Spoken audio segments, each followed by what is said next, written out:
This of the World War One. World War One began in 1914 and ended in 1918. The causes of the World War One are militarism, then secret alliances, aggressive nationalism, imperialism, and immediate cause, that is assassination of Archduke Ferdinand, who was the crown prince of Serbia. So these causes we can keep in our memory with a keyword, that is mania: militarism, secret alliances, aggressive nationalism. Nationalism in the sense aggressive nationalism, imperialism, and this assassination, what it is, immediate cause, okay, which is the murder. When a political leader dies, murdered, we use the word assassination, okay. So there are these causes, and one more also there, Balkan politics, that is also cause for the World War One, okay. Here we can add B, okay, many ab, okay, B in the sense Balkan politics. These are the causes of the World War One. Let's see that these causes in detail, okay. Here we have seen aggressive nationalism, right? That is it is what to call a strong feeling towards their nation and hatred towards other nations. Aggressive nationalism, it develops pride among the people. There is extreme pride in one's country. They love their nation too much and hates other nation. That what we call aggressive nationalism, which mentioned here nationalism. Okay, this you convert aggressive. Okay, aggressive nationalism. Nationalism is good, but aggressive nationalism is negative impulse which develops hatred. Nationalism develops a kind of unity and brotherhood among the people. So nationalism is a positive impulse. Because of the nationalism, many new nations were created in Europe, that is Italy, Germany, Britain, France, in this way.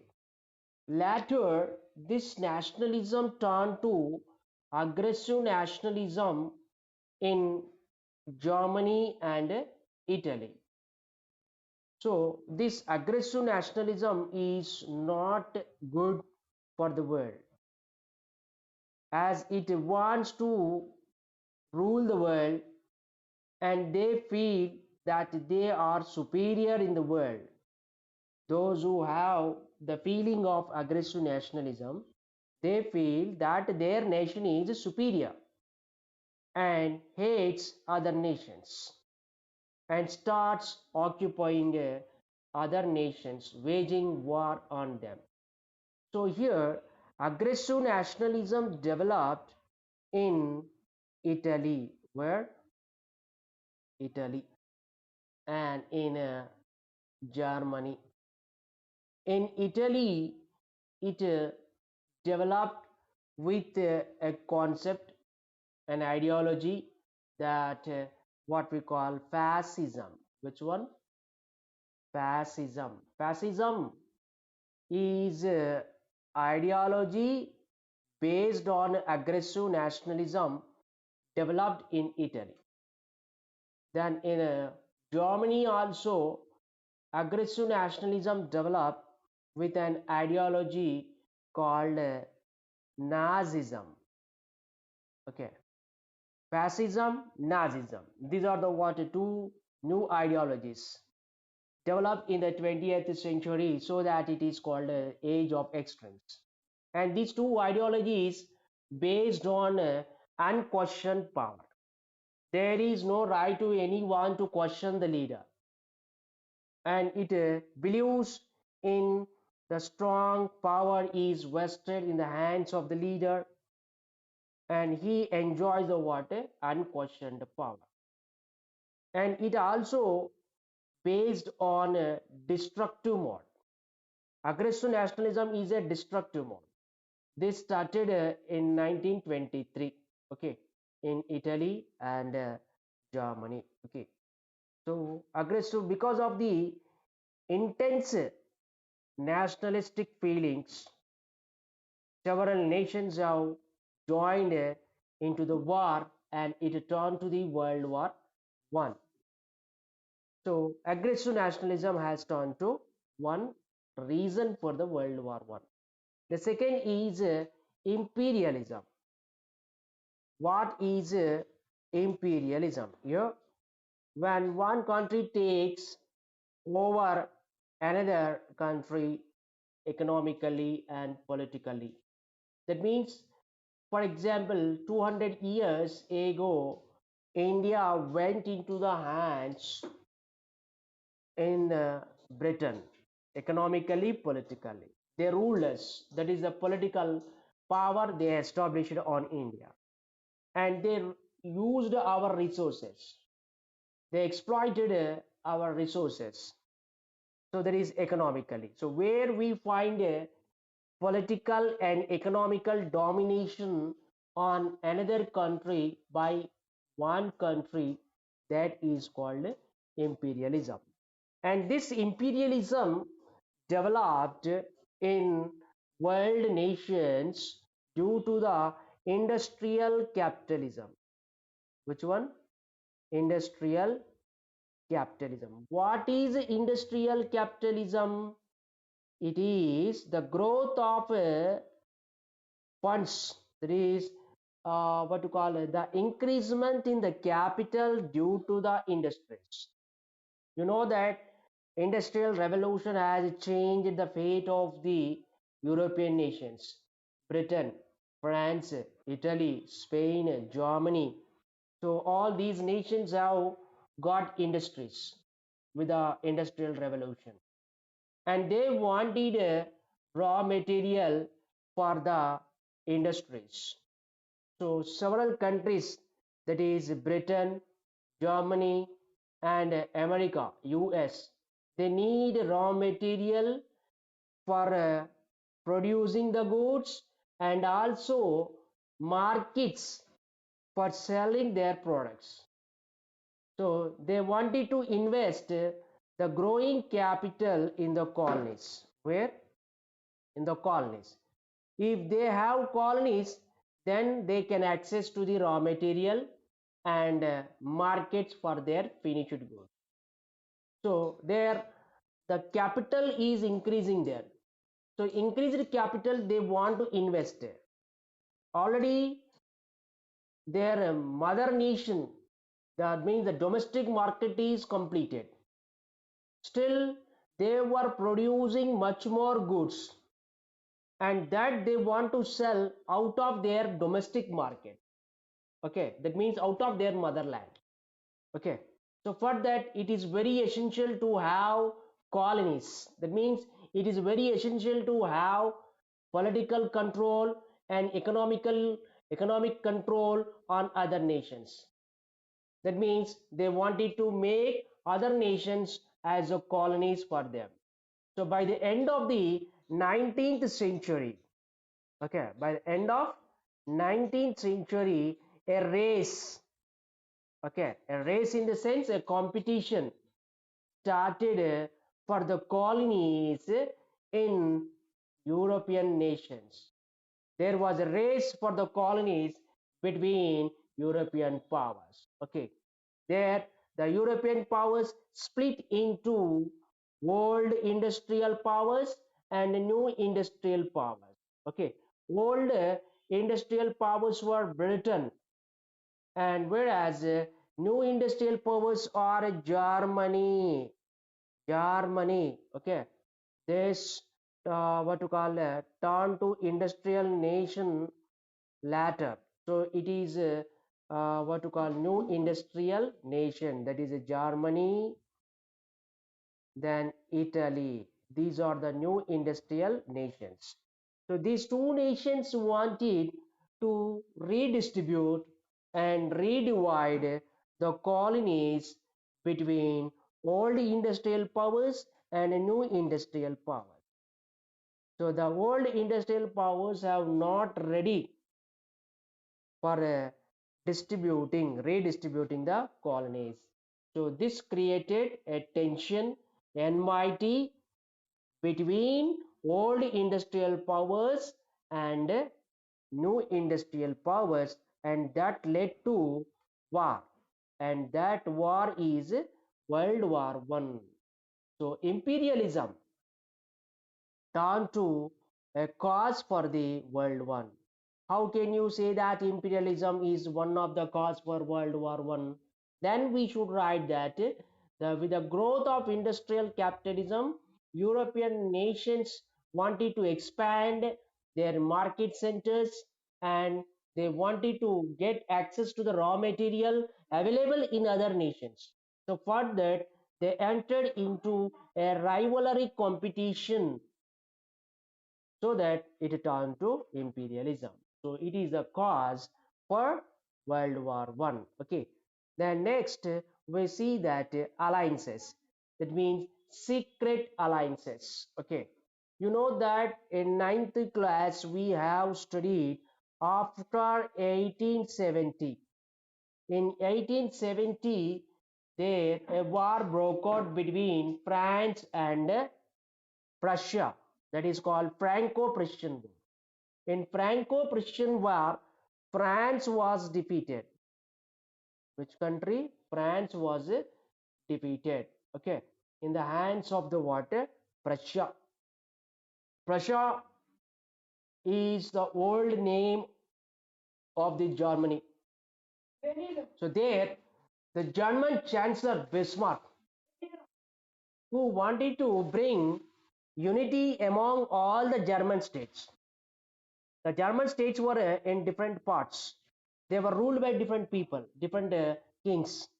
So all those different regions of the Germany were united by the Bismarck, who was the chancellor of the Germany instead. So here the Bismarck, who was the chancellor of the Germany, wanted to isolate the France. So for that, he made a secret alliance. That means a secret pact, that is agreement with Austria. With which one? Austria instead. That is in 1879. 1879. Okay. Then after, Italy also joined.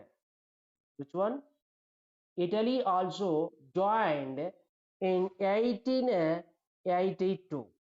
Okay, in this way we see Germany, Italy, Austria, these three nations have turned to one group, and that group, what do we call here?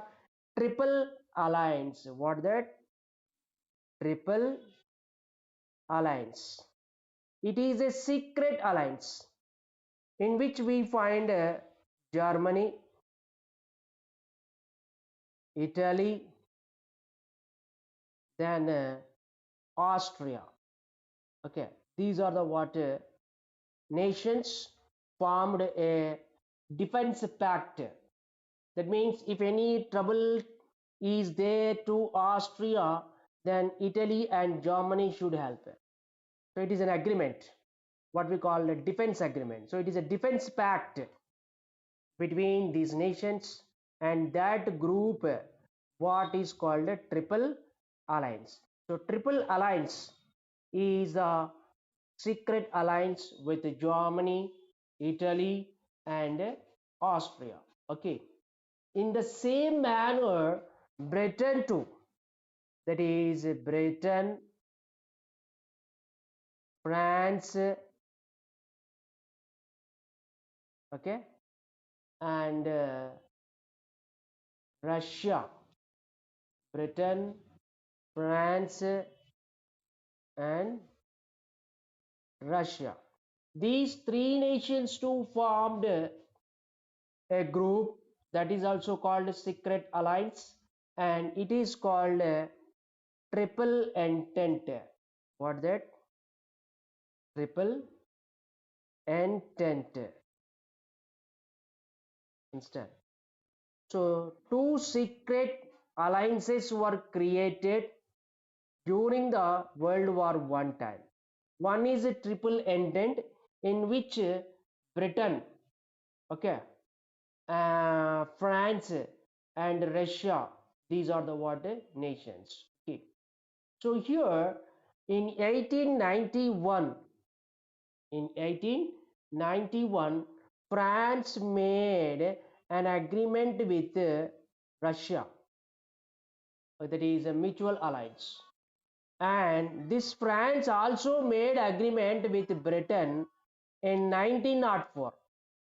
In which year? In 1904, it made agreement with Britain. Okay. And to protect itself, Russia, France, and Britain, they formed a triple. Triple means three. Alliance means group. Okay. So triple alliance, triple entente. These are the major secret alliances formed during the World War One time. When these secret alliances were formed, the rest of the world countries looked at these alliances as with attention. So here these two blocks, they developed enmity with each other and developed suspicion one to another. So one to another there was a jealous, and instead of creating real peace in the world, they developed armed peace. What do you mean by armed peace? All these countries have started building their army very strong, and developing the what ammunitions, that is atom bombs and other weapons. So when weapons are increasing, it is created a tension in the world. So instead of real peace, armed peace is created in the world by the development of secret alliances instead. So these secret alliances have created an atmosphere of fear among the world countries for the among the world countries for war. And every moment the world nations felt fear when it may come World War One. So in this way, we see that the secret alliances also made the world to enter into the war, and it turned to what you call World War One. So this is also one of the causes for the World War One. Okay. The next is militarism. Okay. What is militarism? It's a policy of building up a strong military for preparing the war. Every nation building a strong military, that is army force, navy force, air force, like this various kinds of army they developed for becoming strong and to wage war on other nations. So these world nations which are industrially powerful, they felt that militarism is one way to keep secure in the world. They felt that militarism will provide security in the world. Instead, they felt that militarism will give solution to the problems. So many of the nations have gone for expending a lot of money on preparing the what militarism. Okay, the six powerful countries of the world, that is Germany, huh? Then Russia, Austria, Italy, France, Britain. They have gone for what? Increasing their military expenditure. You see that France has a what to call expensed 10 percentage on military preparation. Britain 13 percentage, Russia 39, Germany 73. Look at that. Germany has invested 73. Okay. So in this way, we see that their triple alliance and triple entente. Okay, these two blocks, that is they are the six nations, the three nations in a triple entente, another three nations in triple alliance. Totally six powerful nations have gone for increasing their military expenditure on war preparation, that is increasing the weaponization. So here Britain itself, you see that much more expensive. Instead Germany, it is what is 73 percentage expensed on the what to call preparing the water atom bombs and ammunitions. So from 1880 to 1914, we see that much of the money expenditure by the what to call it, these six nations. Okay, in the bar diagram we see that one. Okay, the next is their Balkan politics. Instead this we'll see in the next class.